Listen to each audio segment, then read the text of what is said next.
Voici l'histoire de l'inconnu, un récit où le danger se cache dans l'ombre et la trahison au cœur d'une famille. Il était une fois, dans la vibrante métropole, une ville où le ciel était un miroir de ses ambitions et ses rues un labyrinthe d'innovations, la paix fut soudainement déchirée. Un être mystérieux, surnommé l'inconnu, avait juré la destruction totale. Ses attaques étaient aussi imprévisibles que dévastatrices, laissant derrière elles des cratères béants et des structures réduites en poussière. Personne ne savait qui il était, ni pourquoi il s'acharnait ainsi sur la ville. Le mystère était d'autant plus grand qu'il semblait pouvoir disparaître et réapparaître à volonté, comme une ombre mouvante. Face à cette menace grandissante, une nouvelle génération de défenseurs se leva. Ils n'étaient pas les héros habituels, ces figures légendaires au pouvoir maintes fois vues. Eux, c'étaient les Éclateurs, une équipe de super-héros fraîchement débarqués, dotés de capacités uniques et inattendues. Leur nom était à la fois leur identité et leur passe-temps favori. Ils adoraient littéralement faire éclater des choses, une distraction qui allait bientôt s'avérer utile, mais aussi ironique, face à la destruction de l'inconnu. Parmi eux se trouvait Éclat, un jeune homme au cœur vaillant, dont le pouvoir était aussi fascinant que dangereux. Il pouvait créer des bombes à partir de n'importe quel objet qu'il touchait. Un simple caillou, un bout de métal, même un nuage d'énergie ambiante pouvait être transformé en un engin explosif entre ses mains. Ses coéquipiers étaient tout aussi singuliers. Fracture, capable de trouver les points de rupture de n'importe quel matériau et de le désintégrer. Impulsion, qui générait des ondes de choc cinétique pour repousser ou faire voler en éclats. Et réverbère, dont la voix pouvait se transformer en une onde de déflagration sonore capable de tout briser. Ce que les Éclateurs ignoraient, c'est que le danger était plus proche qu'ils ne l'imaginaient, et plus personnel. L'inconnu n'était autre que le père d'Éclat. Ce dernier, sous son masque de destructeur, manipulait son propre fils. Chaque fois que les Éclateurs étaient sur une piste sérieuse, le père d'Éclat trouvait une excuse plausible, une maladie soudaine, un voyage d'affaires inattendu, pour ne jamais être présent là où l'inconnu frappait. Personne ne l'avait jamais vu en même temps que le mystérieux démolisseur masqué, un indice que seul l'avenir, et un examen attentif, pourraient révéler. Le secret du pouvoir de l'inconnu était une plante mystérieuse, mais ce n'était pas n'importe quelle plante. Son père avait une capacité secrète, inconnue d'Éclat, de manipuler cette flore pour détruire ce qu'il voulait. Il avait entrepris de cultiver une plante gigantesque, une abomination tentaculaire qui grandissait sous le nez de la ville. Il avait dupé Éclat en lui faisant croire qu'il s'agissait d'un projet scientifique grandiose, le rêve de créer la plus grande plante du monde. En réalité, cette créature végétale était l'instrument ultime de son plan machiavélique, détruire la Terre et régner sur l'univers. Au milieu de tout cela, il y avait Écho Lambert, un homme ordinaire sans aucun super pouvoir, mais dont l'existence était tout sauf banale. Chaque fois qu'il parlait, ses mots étaient accompagnés d'une description étrange et littérale de ce qui se passait autour de lui, comme si sa vie était constamment narrée par une voix invisible. Mais sa particularité la plus terrifiante était liée à sa fatigue.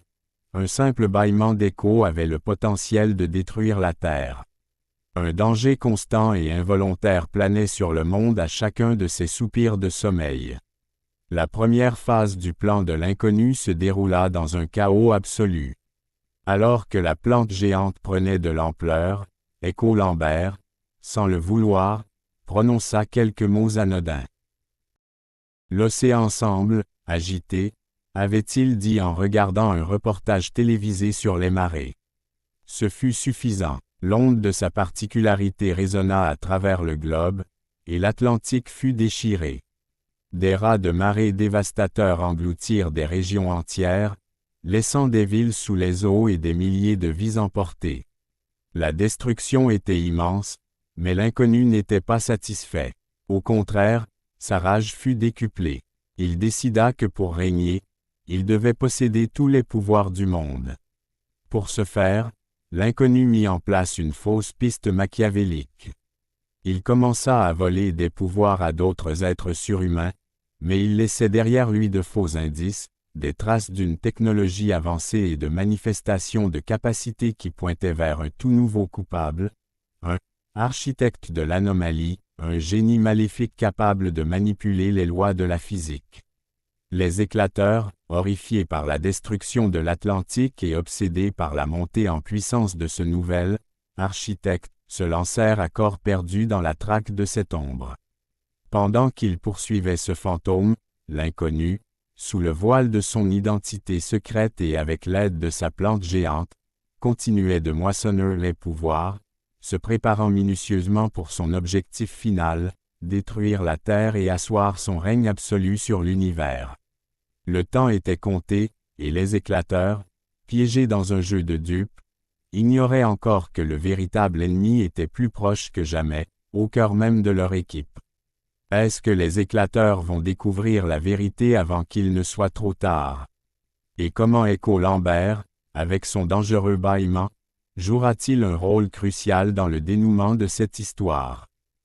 Audible. Ce fut son ultime effort pour retenir le bâillement dévastateur. Le sacrifice et le dénouement, le murmure d'Echo résonna.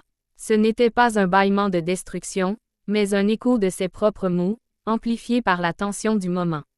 Le pouvoir de réverbère, se mêlant à l'onde sonore d'Echo, créa une résonance inattendue. La plante géante, saturée de l'énergie volée et de l'énergie cinétique des attaques d'éclat, ne put supporter cette nouvelle vibration. Elle commença à se fissurer, puis à se rétracter. Les pouvoirs volés à l'inconnu, désorganisés, se dispersèrent. L'inconnu, affaibli par la destruction de sa plante et la perte de ses pouvoirs, fut finalement vaincu par Éclat, qui utilisa ses propres bombes d'énergie pour le neutraliser. La métropole était sauvée, mais au prix d'une profonde cicatrice dans le cœur d'Éclat. Echo Lambert, épuisé mais soulagé, s'effondra. Son sacrifice involontaire en retenant le bâillement et le murmure qui avaient aidé à défaire l'inconnu avait sauvé la Terre.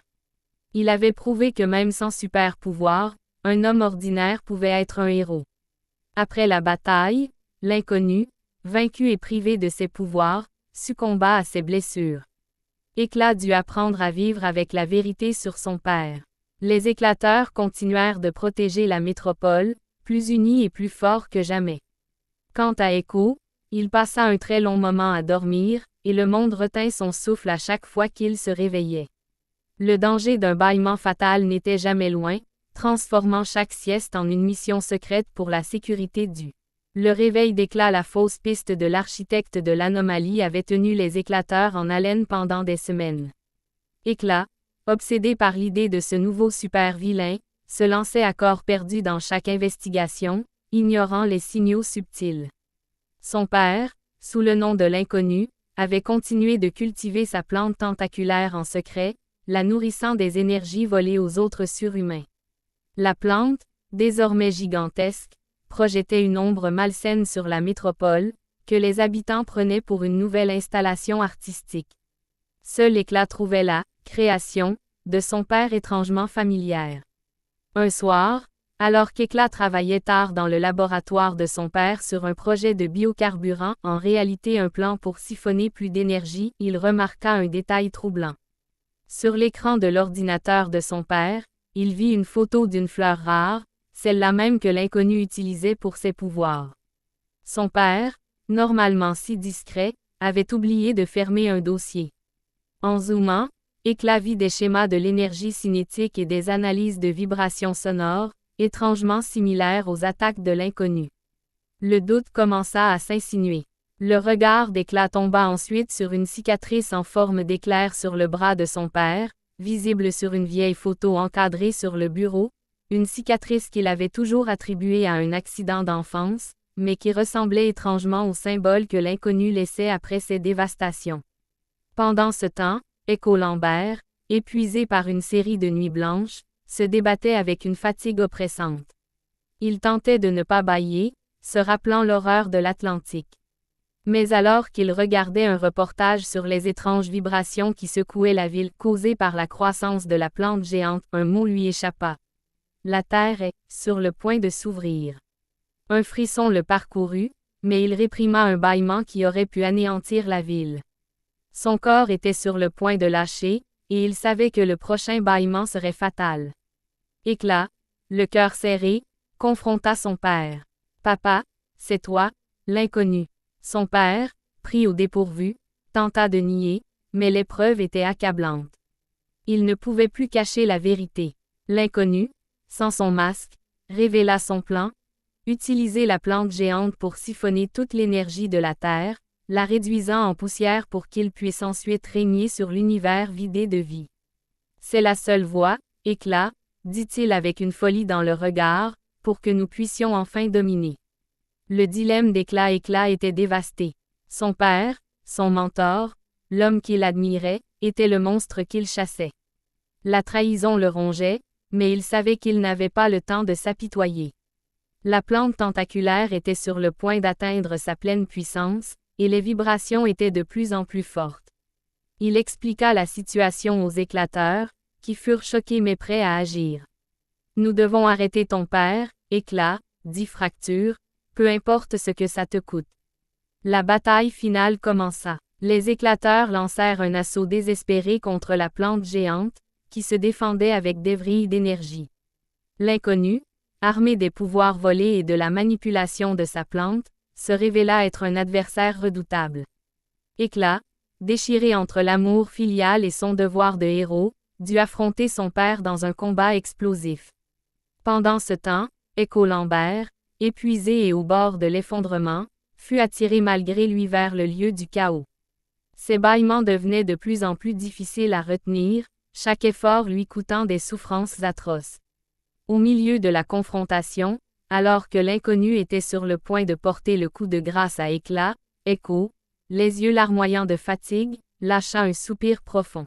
« Tout cela va, éclater, dit-il, sa voix à peine. Vous avez aimé, si oui, abonnez-vous, Eric.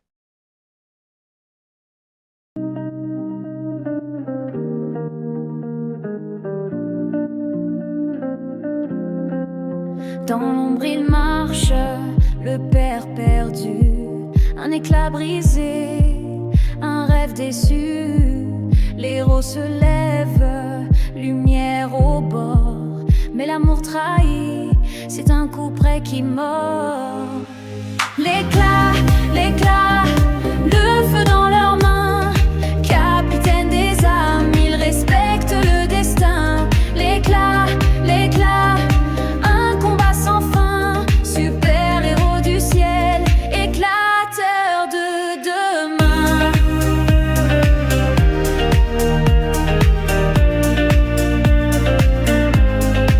Sous la lune froide, les ombres dansent, le père s'avance, son cœur en transe. Les éclateurs crient, l'union se forge, mais dans leurs yeux, des larmes qui rongent. Qui peut juger?